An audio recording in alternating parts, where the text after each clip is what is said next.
বাংলাদেশের শরীফুল যেন পাকিস্তানের শাহিন আফ্রিদি।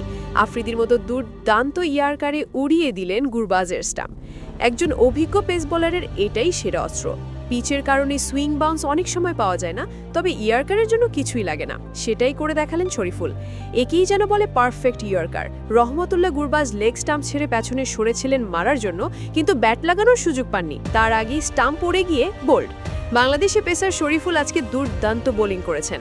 বিশেষ করে এই ইয়ার্কারটা ছিল দেখার মতো। ভয়ঙ্কর হয়ে ওঠা গুরবাজ সুযোগ পেলে আজকে রান 170ও হতে পারত, তবে তাকে বেশি ভয়ঙ্কর হওয়ার সুযোগ দেননি শরীফুল। পারফেক্ট একটা ইয়ার্কারে করেছেন বোল্ড। পুরো ইনিংসে এটাই ছিল শরীফুলের একমাত্র উইকেট, এবং এটাই সবচেয়ে দৃষ্টিনন্দন। যদিও উইকেট কম পেলেও আজকের সেরা বোলার ছিলেন শরীফুল। 4 ওভার বোলিং করে মাত্র 13 রান দিয়েছেন। ইকোনমি রেট 3.5 থেকেও কম। আফগানিস্তান আজকে দারুণভাবে শুরু করেছিল। পাওয়ার প্লেতে একটা উইকেটও হারায়নি। পুরো ইনিংস দেখে শুনে খেলেছে। আফগান ব্যাটাররা ছক্কা হাঁকিয়েছে অনেকগুলো। যদিও রান আজকে 150 হয়নি, এটার কৃতিত্ব বাংলাদেশি বোলারদের। পাওয়ার প্লেতে বোলিং ছিল দারুণ। কোনো উইকেট না হারিয়ে 6 ওভারে আফগানিস্তানের রান ছিল 35। এরপর রানের গতি বাড়ানোর জন্য তুলে মারা শুরু করে। রিশাদের প্রথম 2 বলেই ছক্কা হাঁকিয়েছিল আফগান ওপেনার, তবে পরের বলে রিশাদ তাকে ক্যাচ আউট করেছেন। আরেক ওপেনার ইব্রাহিম জাদরন আগাচ্ছিলেন বড় ইনিংস খেলার দিকে। তাকে ফিরিয়েছেন স্পিনার নাসুম আহমেদ। 8ম ওভার পর্যন্ত আফগানিস্তানের উইকেট ছিল 0। এরপরই কামব্যাক করে বাংলাদেশ। পরের 5 ওভারে উইকেট নেয় 4টি।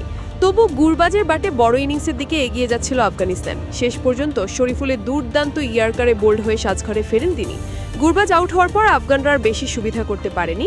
শেষ 4 ওভারে রান এসেছে মাত্র 30। সেজন্যই আজকে 150 রান পার করতে পারেনি আফগানিস্তান।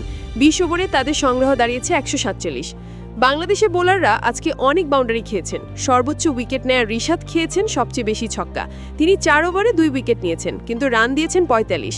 অবশ্য লেগ স্পিনারদের জন্য এটা স্বাভাবিক। তারা উইকেট যেমন এনে দেন, তেমনি রান দেওয়ারও ঝুঁকি বেশি থাকে।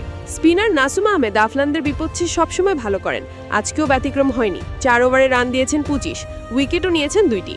বাংলাদেশের সেরা বোলার মোস্তাফিজের আজকের দিনটা খারাপ গিয়েছে। একটাও উইকেট নিতে পারেননি, কিন্তু রান দিয়েছেন 40। তবে সাইফুদ্দিন বেশ ভালো করেছেন।